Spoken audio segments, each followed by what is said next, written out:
지수의 수치로만 보면 글로벌 증시가 간밤 발작을 일으켰죠. 시장 이제 하락의 초입 국면인 것인가 아니면 단기적인 조정에 그치는 것인가 긴급 점검 들어가겠습니다. MTNW 곽영훈 부장과 함께합니다. 안녕하세요, 부장님. 네, 안녕하십니까. 예, 바로 다음 화면 봐야겠네요. 간밤 앞서 오프닝 때도 말씀드린 것처럼 미 증시가 다우지수가 7% 가까이 급락을 했고 S&P 500 지수, 나스닥도 5% 넘는 조정을 보였습니다. 일단은 시장에서 거론되는 표면적인 이유는 이렇습니다. 코로나19의 확진자가 일부 지역에서 재급증하는 부분이 포착이 됐고 그 전날 연준이 경제 전망에 대해서 안 좋게 암울하게 이야기했다라는 것인데요. 사실 두 이슈 모두 알고 있었던 내용이죠. 같은 시기에 모더나 백신에 대한 긍정적인 호재도 분명히 들려왔고요. 4월의 FOMC 결과는 분명히 비둘기 파적이다라는 해석이 우세합니다. 앞으로 한 2, 3년 동안은 제로금리 수준 유지하겠다. 2, 3년 동안은 놀아라. 이런 판을 깔아준 그런 이야기들이 나오고 있는데요. 그리고 만약에 이 코로나19가 다시 한번 확산이 된다고 하더라도 문우진 재무장관이 다시 경제 봉쇄 없다. 이런 발언도 했거든요. 다음 화면 보시죠. 그래서 시장은 어느 정도까지 충격을 받을 수 있을까? 과거의 사례를 비추어서 좀 미루어서 참고해 보시라고 내용을 정리해 봤습니다. 팬데믹은 과거에 꼭 2차 폭락이 있었거든요. 근데 1918년 스페인 독감 당시 지수는 2차 유행 때 얼마나 빠졌나? 다우지수 기준으로 봤을 때 11% 밀렸고요. 57년 아시아 독감 때는 5%, 68년 홍콩 독감 때는 이때 오른쪽 위에 보시면 이번 2차 유행 때가 훨씬 더 심각했죠. 그렇기 때문에 지수에 빠지는 이 수치도 훨씬 더 깊었습니다. 30%의 조정인데요. 뭐 이번이 2차 유행이다 이렇게 가늠해 보기에는 아직 어려운 상황입니다만 일단은 시장은 어떤 판단을 가지고 바라봐야 되겠습니까? 네, 우리 지금 부자들은 경제신문을 읽는다라는 코너를 통해서 시장 분위기를 계속해서 트래킹을 해드리고 있지 않습니까? 예. 최근에 뉴스를 좀 열심히 보셔야 되는 게 잠깐만요.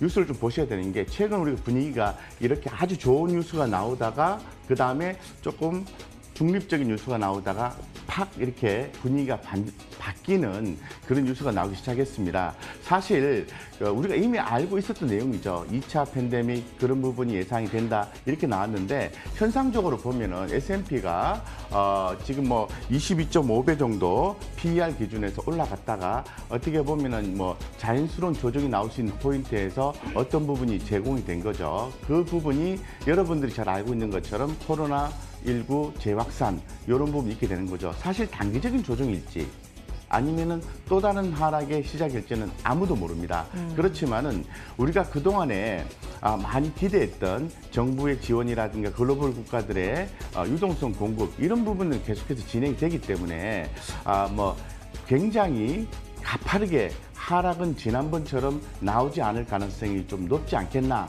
이렇게 생각하고 있고 그랬으면 좋겠다는 게 현재 곽 부장의 바람입니다. 따라서 현재 상태에서 가장 우리 개인 투자자 입장에서 중요한 건 뭐냐 하면은 좋은 주식은 뭡니까? 늘 말씀드린 것처럼 급등주가 아닙니다.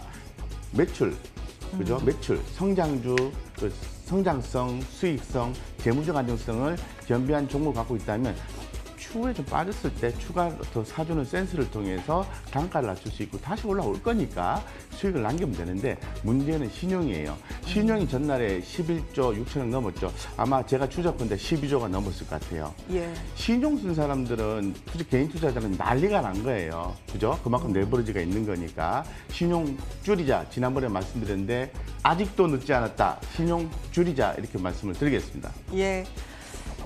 사실은 그동안 시장은 좀 기대감으로 많이 올랐습니다. 이제 현실과 기대감의 괴리를 좀 인식하는 과정 중에 하나라고 말씀을 주시고 계시는 것 같아요. 네. 일단은 기존에 알고 있었던 이야기들이기 때문에 시장의 충격은 과거의 그 가파른 하락세만큼은 나오지 않을 것이다. 이런 관점이기 때문에 앞으로의 시장의 기회를 계속 찾아야 된다라고 말씀을 주셨단 말이에요. 하나하나 좀 보겠습니다. 다음 화면 보시죠.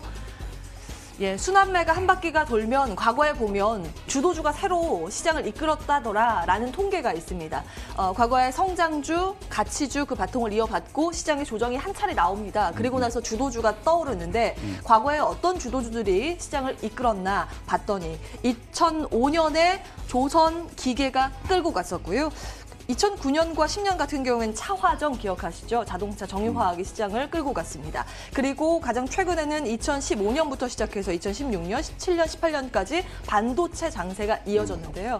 저희가 과거에 이 시간을 통해서도 금융주가 이 순환매 끝물이다라는 말씀도 전해드렸는데 이제는 시장 조정 이후에 어떤 주도주가 새롭게 떠오를 것인가 그 고민 들어가겠습니다. 답변 주시겠습니까? 네, 최근에 우선주에 또 급등을 또 했었죠. 맞아요. 그래서 우선주가 올라오면은 조금 징후가 보인다라는 게 과거의 정설인데 역시 이번에도 맞춘 것 같습니다. 그러게 말이에요. 어쨌건 제가 지난번에도 우리가 좀 계속 말씀을 드리고 있습니다만은 언택트 끝난 게 아니다라고 말씀을 드렸었죠. 그래서 이 4차 산업혁명과 맞물려서 환경 부분과 맞물려서 우리가 이제 언택트는 계속해서 코로나19가 좀 감소가 된다 하더라도 진행이 된다고 보셔야 되겠습니다. 그래서 이 지금 그 데이터에 대한 수요가 크죠. 그럼 당연히 이제 반도체 부분이고 두 번째는 우리가 그 환경적인 측면에서 2차 전지 최근에 수소차가 올라오고는 있습니다만은 그래도 2차 전지 배터리 부분 제약 바이오 제가 이런 말씀 드렸죠. 우리 개인 투자자분들이 공부하기가 좀 이렇게 쉽지 않은 게 제약 바이오다라고 말씀드렸는데 그래도 접근하시기가 좀 수월한 게 재무적 안정성이 확보되어 있는 셀트리온 그룹주와 삼성 바이오로직스라고 말씀드렸죠. 이런 것들이 지속적으로 주도주로 갈 것이고 제가 볼 때는 시간이 조금 더디게 걸리겠지만은 이 5G 관련된 종목들이 올라갈 수 있다. 특히나 5G 장비주들이 주도주로 부상할 가능성이 대단히 높다라고 보는 거죠. 그래서 이런 종목들은 시장이 다시 코로나19 처음 발발한 것처럼 급락이 나오지 않는 한 주가가 빠졌을 때 조정시마다 모아가시면은 제가 볼 때는 아주 좋은 성과를 볼 수 있는 또 다른 기회가 될 수 있다라고 말씀을 드리겠습니다. 예, 네. 그래서 그러려고 하면 어떻게 하셔야 됩니까? 신용을 줄이셔야 되겠죠? 신용 줄이자. 더불어서 말씀드리겠습니다. 예, 시장 조정 이전에 시장에서 좀 주목을 받았었던 그런 섹터 여전히 유효하게 가지고 가자라는 말씀 주셨습니다. 앞서서 바이오 할 때 그동안 셀트리온 분명히 가지고 가야 된다라고 수차례 말씀 주셨는데 오늘 또 호재가 나오고 있고요. 개별 이슈 좀 보겠습니다. 지수의 상승률이 굉장합니다. 시장이 이렇게 빠지고 있음에도 불구하고 오늘 상승 출발에 성공을 한 셀트리온 그룹주인데요. 앞으로 셀트리온에서 화이투벤이나 알보치를 팔게 됐습니다. 처음 M&A 소식 들려왔는데요. 다케다 아테 의약품 사업 부분을 3천억 원의 인수키로 결정을 했습니다. 케미컬 의약품 후발주자로서의 약점을 극복할 만한 재료이다라는 시장의 평가가 나오고 있는데요.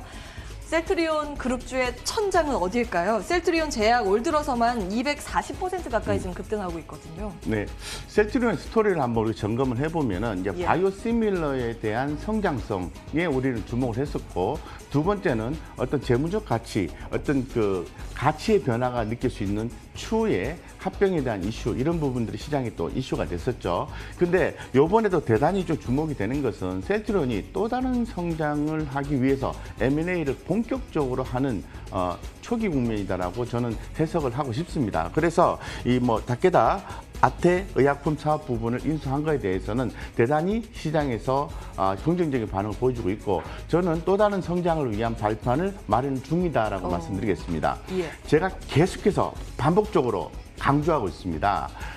셀트리온 같은 경우와 삼성바이오로직스는 수급, 차트 관계없이 계속적으로 모아가시면은 수익을 남길 수 있는 아주 좋은 종목이고 주가의 하방 경직성이 상당히 확보되어 있는 종목이다라고 말씀을 더불어서 드리겠습니다. 그 이유가 뭘까요? 당연히 성장성과 재무적 안정성입니다. 잊지 마시고 그런 부분에 대해서 시사점을 꼭 가지고 가시기 바랍니다. 예, 셀트리온, 삼성 바이오로직스 여전히 더 간다라는 네. 의견 기억을 하면서 다음 기사 체크해 보시죠.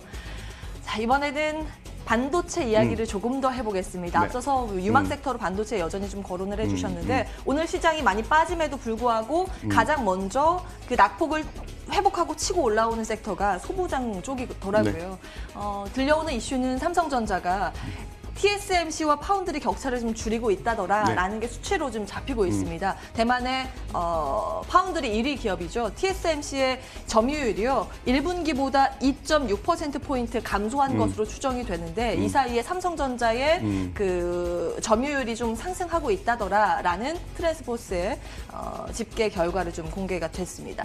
뭐 이 부분은 어떻게 보십니까? 관련주에 대한 분석도 해주실까요? 네, 우리 삼성전자가 그 133조 원의 투자를 통해서 시스템 반도체를 이제 본격적으로 투자한다고 얘기가 벌써부터 나왔죠. 그래서 우리가 뛰어넘을 수 없는 벽으로 인식되고 있는 TSMC와 파운드리 격차를 줄였다는 소식은 대단히 좋은 소식인 것 같습니다. 하지만 이 TSMC의 벽을 넘기란 쉽지는 않을 것 같아요. 무단하고 대단한 노력이 필요할 것 같습니다. 그래서 삼성전자의 전략은 조금 어떤 특허 개념을 해서 남들이 사용하지 않는 특허를 확보하고 그 부분에서 좀 더 경쟁을 하고자 하는 취지를 기존부터 갖고 있었어요. 그래서 어쨌건 이 시스템 반도체에 대한 부분은 계속해서 주목을 하셔야 됩니다. 시스템 반도체가 이렇게 미국 주가도 올랐습니다. 관련 주식이 있죠. 그런데 최근에 코로나19 전염병에 의해서 이 메모리 반도체에 대한 수요가 다시 올라오게 됐죠. 그래서 메모리 반도체에 대한 수요도 계속해서 유지가 됩니다. 물론 수요단 같은 경우는 큰 변화가 더 증가하거나 이런 부분은 없지만 공급단에서 공급 자체를 제한하고 있기 때문에 메모리 반도체도 좋다, 시스템 반도체도 좋다. 삼성전자가 3% 이상 이렇게 제가 올라오기 전에 빠진 걸 확인했는데 뭐 핫하게 올라가진 않지만은 여전히 모아가셔도 되는 종목으로 생각하셔도 전혀 무리가 없다라고 말씀드리죠.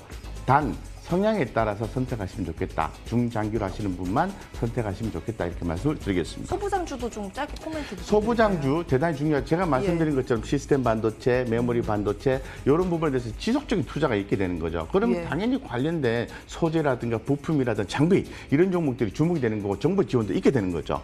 그래서 제가 늘 강조를 하고 있죠. 반도체, 장비 회사는 반드시 주목을 해야 된다. 뭐 소재 부분도 당연히 주목해야 되겠죠. 그래서 좀 많이 올랐죠. 뭐 그죠? SNS텍이라든가 이런 뭐 블랭크 마스크라든가 펠리클 이런 것도 많이 올랐는데 그거 말고도 많이 안 오른 종목들이 장비주들이 많이 안 올랐어요. 대표적인 사례가 많이 있지만은 원익 IPS 이런 종목들은 많이 못 올랐다. 이렇게 보시고 잘 차분하게 대응하시면 좋겠다. 이렇게 말씀드리겠습니다. 예, 덜 오른 반도체 장비주 여전히 매력적이다라는 관점. 원익 IPS 탑픽으로 말씀 주셨습니다. 이어서 수급 특징주 보겠습니다. 오늘 외국인들의 순 매수 동향 보니까 코스닥 쪽에서는 삽니다. 그리고 코스피 쪽에서는 팔고 있는데 외국인들이 어떤 종목 사고 파는지 좀 점검해 보겠습니다. 유가증권 시장 쪽에서는 2천억 원 가량 지금 순매도 기록하고 있음에도 불구하고 포스코나 LG 이노텍이나 삼성전자 우선주는 담아가고 있습니다. 뭐 물량이 많지는 않은데요. 참고해 보시기 바라겠고요. 코스닥 쪽에서는 셀트리온 헬스케어, NHN 한국사이버결제, 셀리버리, 안트로젠 등의 종목을 담고 있습니다. 어떻게 정리해 볼 수 있을까요? 뭐 전날 같은 경우는 백오데이션 개념에 의해서 현물 매도가 많이 나왔죠. 그렇지만은 이제 어느 정도 해소가 됐지만 계속해서 백오데이션 개념은 좀 지속이 되고 그런 부분이 해소가 될 때까지는 매도가 현물 매도가 좀 나올 수 있다고 더불어서 좀 말씀을 드리고 제가 계속 차트 관계없이 모아가는 종목을 또 한 번 강조를 드리겠습니다. 셀트리온 헬스케어를 하셔야 되고 CJ제일제당 이런 종목들, 뭐 KTNG도 좋습니다만은 어쨌건 좀 대표적인 CJ제일제당 그리고 LG이노텍은 좀 많이 올랐는데 계속적 성장 가능합니다. LG이노텍도 조정 시마다 매수, 삼성전자는 더 이상 말씀 안 드리겠습니다. 그밖에 셀리버리라든가 이런 것도 많이 올랐는데 안트로젠, SNS 아까 말씀드렸죠. 펠리클, 블랭크 마스크, 소재 관련인데 이런 것들은 조금 경계 심리를 가지고 시총이 높은 종목 쪽으로 접근하시는 게 좋겠다 이렇게 말씀을 드리겠습니다. 예. 시간상 순매수까지 봐야겠네요. 순매수 종목에는 뭐 삼성전자나 SK하이닉스 지수 내용 차원에서 매도가 이루어지고 있다는 점 전해드리면서 여기서 정리하겠습니다. MTNW 곽영훈 부장과 함께했습니다. 말씀 고맙습니다.